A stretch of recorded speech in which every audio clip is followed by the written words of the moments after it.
21 साल की एक खूबसूरत लड़की अकारा रात के अंधेरे में एक सकरी गली से अपने घर लौट रही थी।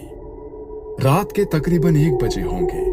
नाइट शिफ्ट में काम करके मेट्रो से उतरने के बाद वो इसी तरह पैदल अपने घर लौटा करती थी।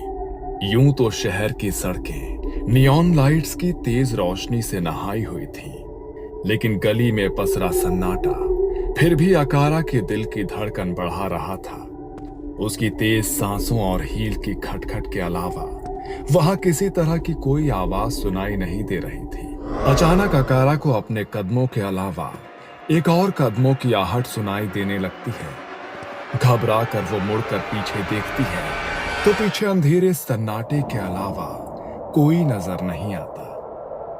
अकारा एक बार फिर से गली में आगे बढ़ने लगती है। तभी अचानक उसे अपने सामने सफेद रंग का मास्क लगाए एक लड़की नजर आती है, जिसने काले रंग का एक लंबा ओवरकोट पहना हुआ था। बाल से उसका चेहरा पूरी तरह से ढका था, जिसके कारण यह पहचानना मुश्किल था कि वो लड़की आखिर है कौन। कौन कौन हो तुम? अकारा, क्या मैं सुंदर हूँ?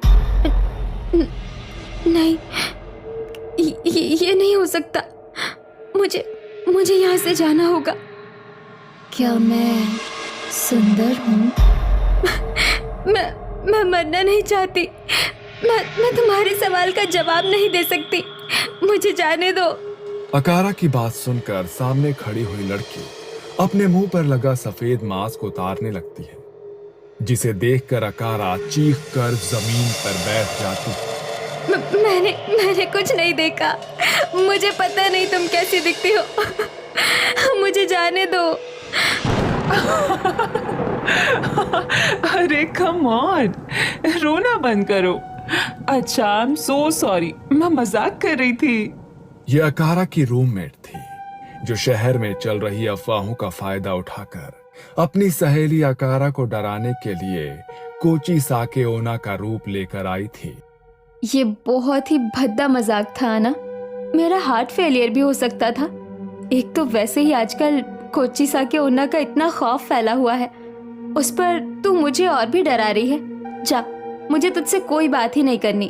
अरे सॉरी बाबा, माफ कर दे, मैं तो प्रैंक कर रही थी बस। कई दिन बीत गए थे। आज रात आना की नाइट शिफ्ट थी। मेट्रो से उतरकर वो अपने फ्लैट की तरफ तेजी से बढ़ रही थी कि अचानक उसे अपने पीछे से एक बड़ी परछाई तेजी से उसकी परछाई के नजदीक आती दिखाई देती है। आना ने अपनी चाल धीमी कर दी और पीछे आने वाले व्यक्ति की कदमों की आहट सुनने की कोशिश करने लगी, लेकिन आना की कोशिश असफल रह गई। उसे अपने पीछे किसी के कदमों की आहट सुनाई नहीं दे रही थी, लेकिन उसके बाद भी एक लंबी परछाई लगातार उसका पीछा कर रही थी। आना ने मुड़कर पीछे देखा। उससे कुछ कदम की दूरी पर एक लड़की खड़ी हुई थी, जिसने घुटने तक लंबा ओवरकोट पहन रखा था। गली के अंधेरे में उसका चेहरा साफ नजर नहीं आ रहा था, लेकिन उसके चेहरे पर लगा मास्क और हवा में उड़ते रेशमी खुले बाल देखकर एक पल को आना के माथे पर भी पसीना आ गया था। क्या मैं सुंदर हूँ? ओह, अभी समझ आया। तू मेरे साथ वही खेल खेल रही है ना जो मैंने खेला था। हाँ, तुम बहुत सुंदर हो, और ये बात पूछने के लिए तुम्हें आधी रात को यहाँ सड़कों पर घूमने की जरूरत नहीं थी। मैं थोड़ी देर में रूम पर ही तो आ रही थी ना। क्या मैं सुंदर हूँ? इतना कहकर उस लड़की ने अपने चेहरे पर लगा मास्क उतार दिया। आना, जो अभी तक मुस्कुराकर बड़े कॉन्फिडेंस से उसकी ओर देख रही थी, अगले पल मानो उसका दिल उछलकर उसके मुंह में आ गया था, क्योंकि सामने का नजारा इतना भयानक था कि उसके पैर कांपने लगे थे। सामने खड़े औरत के होंठ जबड़े से लेकर कान तक फटे हुए थे। मांस और खून चेहरे पर लटका हुआ नजर आ रहा था और दांत खून से सने थे। उसकी आंखों में इतना गुस्सा था मानो अभी सामने खड़ी आना के टुकड़े टुकड़े कर देगी। अगले पल उस औरत ने अपनी कोट की जेब से एक चमकती हुई कैंची निकाली और उससे कट कट की आवाज निकालने लगी। आना ने ना आओ देखा न ताओ, बस वो सिर पर पांव रखकर दूसरी दिशा में दौड़ने लगती है। अचानक ही एक सर हवा में उड़ते हुए उसके सामने आ जाता है, जिसका मुंह कान तक फटा था। अपने सामने हवा में लहराते एक बिना धड़ के सर को देखकर आना जोर से चीखती है और जोर जोर से रोने लगती है। जाने दो मुझे, जाने दो। मैंने क्या बिगाड़ा है तुम्हारा? अगले ही पल उस औरत का बाकी का शरीर भी हवा में उड़ते हुए आना के नजदीक आता है और फिर बाकी का शरीर भी जाकर सर से जुड़ जाता है। इसके बाद कैंची हाथ में लेकर वो औरत आना की ओर बढ़ने लगती है।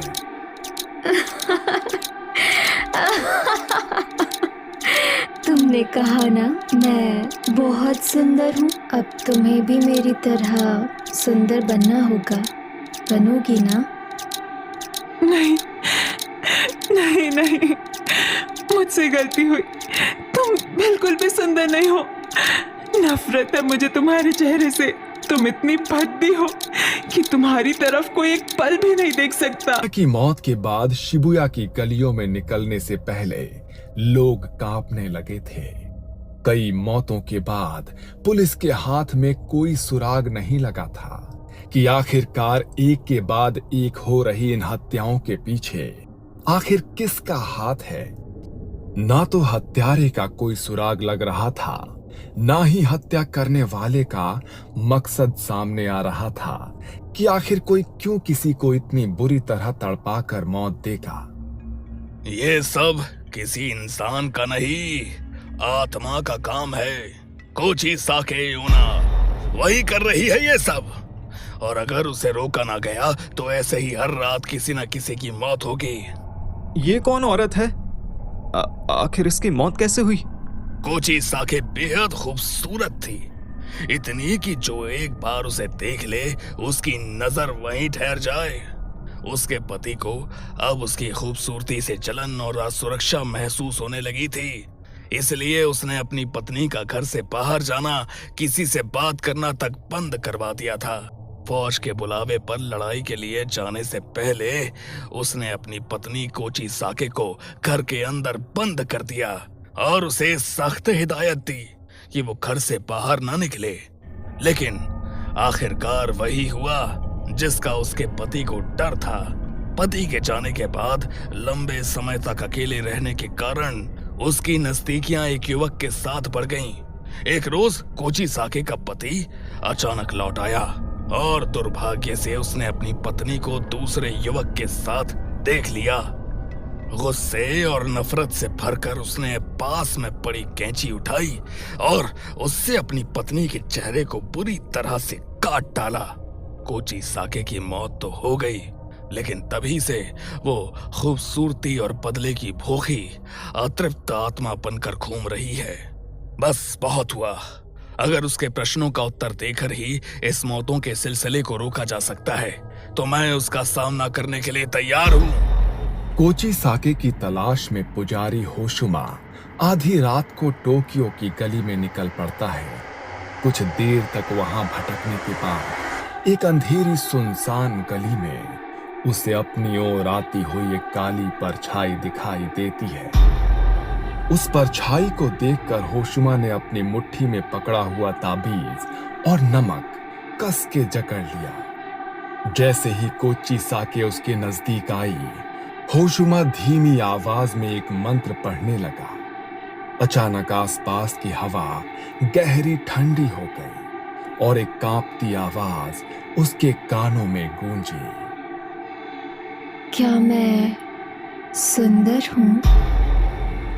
उत्तर ना पाकर औरत ने एक बार फिर अपनी बात दोहराई। क्या मैं सुंदर हूँ?